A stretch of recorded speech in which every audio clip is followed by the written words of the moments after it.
விஜய் டிவியில் டெலிகாஸ்ட் ஆகிட்டு இருக்க பிக் பாஸ் சீசன் 8 நிகழ்ச்சியிலிருந்து நான் விலக போகிறேன் அப்படின்னு சொல்லிட்டு கமலஹாசன் அவர்கள் அஃபிஷியலாக ஒரு போஸ்ட் மூலமாக இந்த விஷயத்தை கன்ஃபார்ம் பண்ணியிருக்காரு.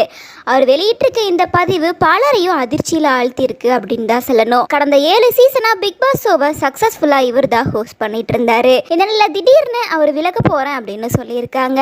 மேலும் இந்த முடிவை எதுக்காக எடுத்தாரு அப்படின்னும் அதுக்கான காரணத்தையும் அவரே கிளியராக சொல்லியிருக்காரு. மேலும் கமலஹாசன் அவர்களுக்கு அடுத்தபடியாக யார் பிக் பாஸ் ஷோவை ஹோஸ்ட் பண்ண போறாங்க அப்படின்ற அப்டேட்ஸுமே கொஞ்ச நேரத்துக்கு முன்னாடி தான் கிடைச்சிருக்கு. பிக் பாஸ் ஷோவை கடந்த 7 சீசனா கமலஹாசன் அவர்கள் தான் ஹோஸ்ட் பண்ணிட்டு இருக்காரு. மக்கள் மத்தியில அவருக்கு அப்படின்னு மிகப்பெரிய ஒரு ஸ்பேஸ் இருக்கு அப்படின்னு தான் சொல்லணும். அவருக்காகவே நிறைய பேர் பிக் பாஸை பார்த்துட்டு வந்தாங்க. இந்த நிலையில கொஞ்ச நாளாவே பிக் பாஸ் ஷோவை கமல் ஹோஸ்ட் பண்றது சரியில்லை அப்படின்னு சொல்லிட்டு பல பேர் அவரை விமர்சிச்சுட்டே வந்தாங்க. அதுலேயும் ஸ்பெஷலா கமலஹாசன் அவர்கள் ஒரு தலைப்பட்சமா செயல்படுறாரு அப்படின்னும் அதிகமா குற்றச்சாட்டு வந்தாலும் அதை கண்டுக்க மாட்டேங்கிறாரு. அதே போல போட்டியாளர்கள் PR உதவியோட தான் வின் பண்றாங்க. ஷோ தான் ரியாலிட்டி ஷோன்னு சொல்றாங்க, ஆனா அங்க நடக்கிறதே வேற அப்படின்னு நிறைய நெகட்டிவ் கமெண்ட்ஸ் கொஞ்ச நாட்களாவே வந்துட்டு தான் இருந்துச்சு. அதே நேரம் கமலஹாசன் அவர்கள் எப்பவுமே பிக் பாஸை விட மாட்டாரு. இதை வச்சுதான் அவர் அரசியலே பண்றாரு அப்படின்ற மாதிரி நிறைய பேச்சுக்கள் சோசியல் மீடியால போயிட்டு தான் இருந்துச்சு. இந்த நிலையில அபிஷியலாவே நான் எதுக்காக விலகிறேன் அப்படின்ற விஷயத்த கமலஹாசன் அவர்களே சொல்லியிருக்காரு. கடந்த 7 வருஷத்துக்கு முன்னாடி ஸ்டார்ட் பண்ண எங்க பயணத்திலிருந்து ஒரு சிறிய இடைவேளை எடுக்கணும்னு நான் நினைக்கிறேன். இந்த விஷயத்த கனத்த இதயத்தோட தான் சொல்றேன். சினிமால நிறைய மூவிஸ்ல கமிட் ஆனதுக்கு காரணமா தான் பிக் பாஸ்ல வர இருக்க சீசன் 8 என்னால தொடர்ந்து ஹோஸ்ட் பண்ண முடியல.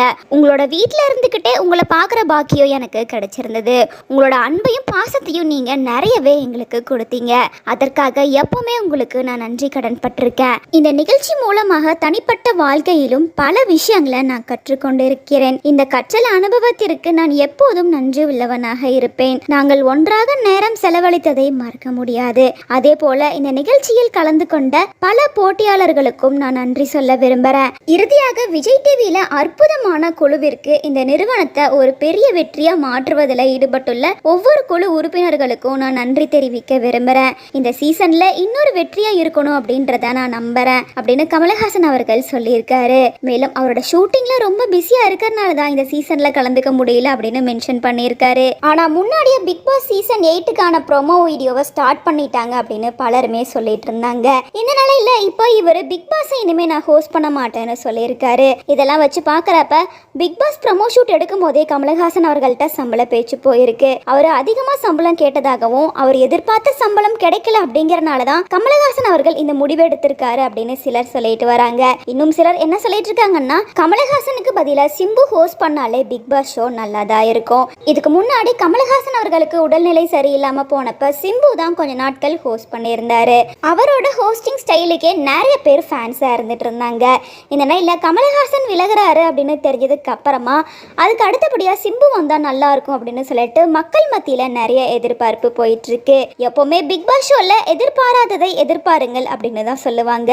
ஆனா இந்த முறை எதிர்பாராத நிறைய சம்பவங்கள் பிக் பாஸ் ஷோ ஸ்டார்ட் பண்றதுக்கு முன்னாடியே நடந்திருக்கு. ஷோ ஆரம்பிச்சதுக்கு அப்புறம் என்னென்ன மாற்றங்கள் வரப்போகுது அப்படிங்கறதெல்லாம் நம்ம வெயிட் பண்ணி தான் பார்க்கணும்.